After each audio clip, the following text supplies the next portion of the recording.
Hello, we meet again in the VNA broadcast daily and following today's highlights. Party General Secretary Nguyễn Phú Trọng talks with voters in Hanoi about the fourth section of the 13th National Assembly.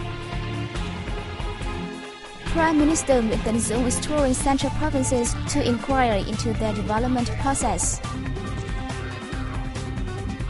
Activities marked International Day for People with Disabilities in Hanoi and Ho Chi Minh City.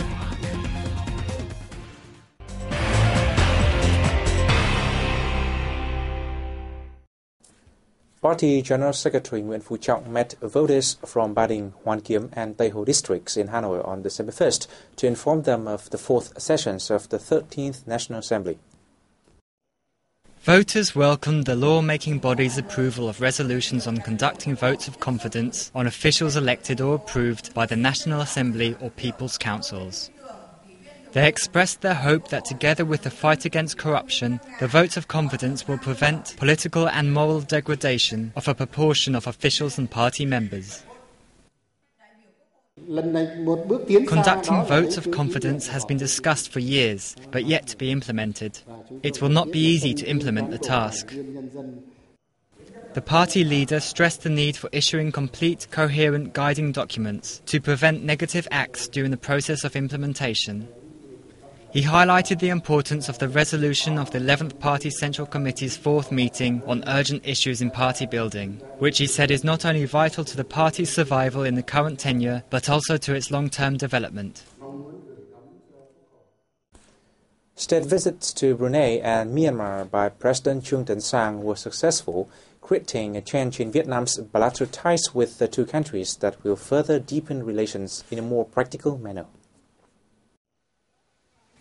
During the visits, the leaders of Brunei and Myanmar have asserted to value Vietnam's role and position in the political sphere and wanted to further their bilateral ties with Vietnam. On defence and security, they have agreed that new developments in the field were thanks to the signing of bilateral cooperation agreements. Economically, Brunei said it considers Vietnam an important fuel partner and will encourage its business people to inject greater investment in the building of hotels and resorts. Meanwhile, Myanmar affirmed to work closely in trade promotion activities to increase two-way trade to $500 million by 2015. President Sang reached an agreement with the leaders to bolster and expand cooperation in other fields: labour export and English language training with Brunei, and agriculture, animal husbandry, industrial tree plantations, oil and gas, telecommunications and construction with Myanmar. Following the visits, Vietnam has reinforced its relationship with Brunei and Myanmar bilaterally and multilaterally, and seen new cooperation opportunities open in fields that each country is strong.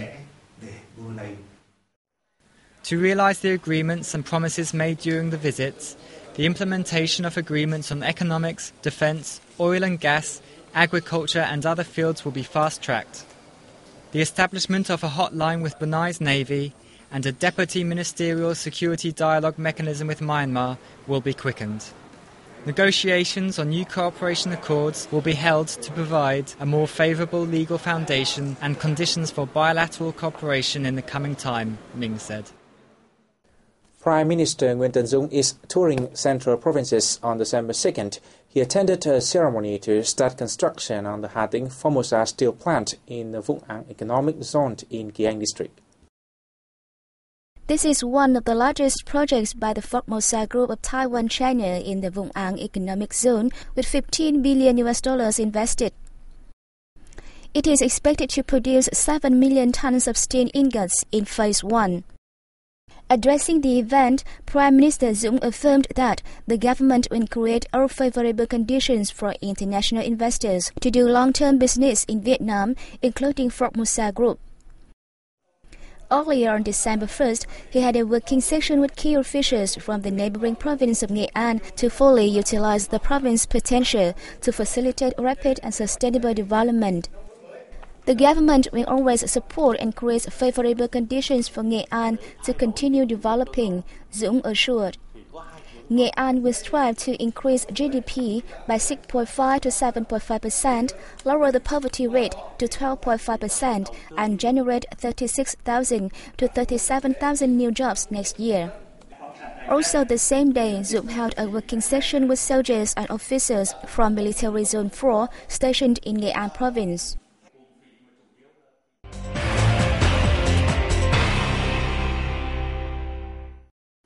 The 2012 Hanoi Run for Children took place on the bank of Thiên Quang Lake, Hanoi, on the morning of December 2nd.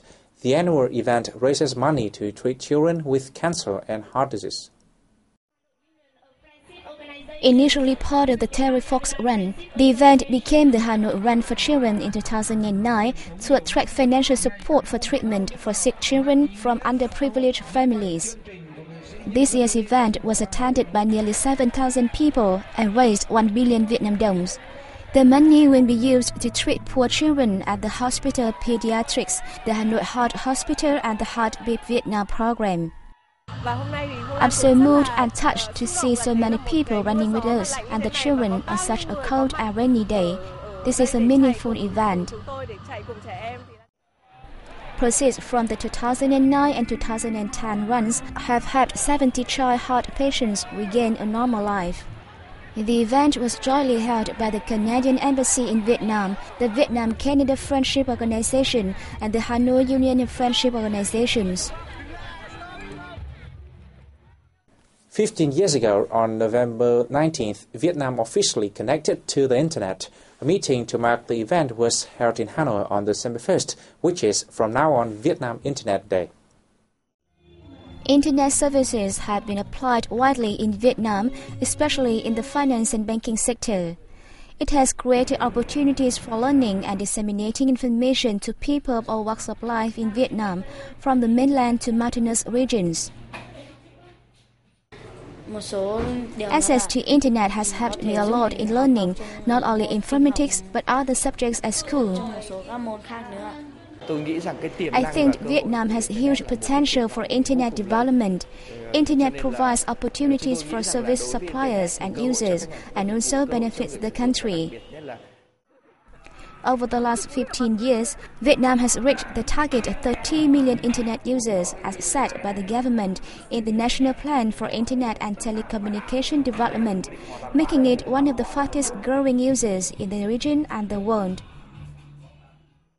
The Ministry of Labour, War Invalids and Social Welfare and the Vietnam Federation for Disabled People jointly held a meeting in Hanoi on December 2nd to mark International Day of Persons with Disabilities annually on December 3rd. Vietnam is home to 6 million people with disabilities, accounting for 6.3% of the country's population.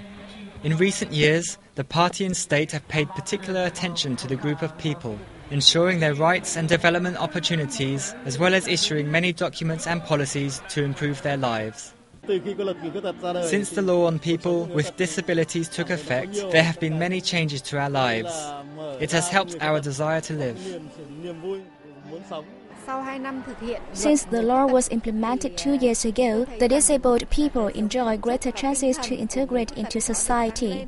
We hope that organizations and agencies will make every effort to quickly translate the law into reality.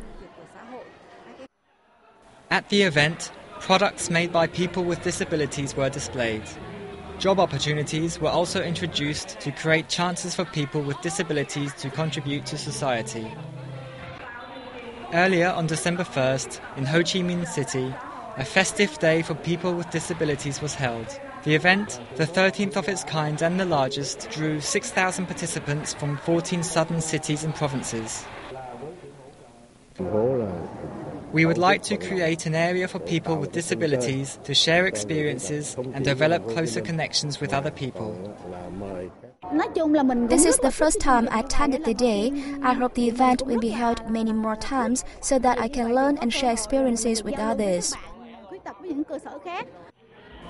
Nearly 2,000 volunteers and staff were mobilized to support people with disabilities. And this is the end of our news today. Thanks for watching and see you next time.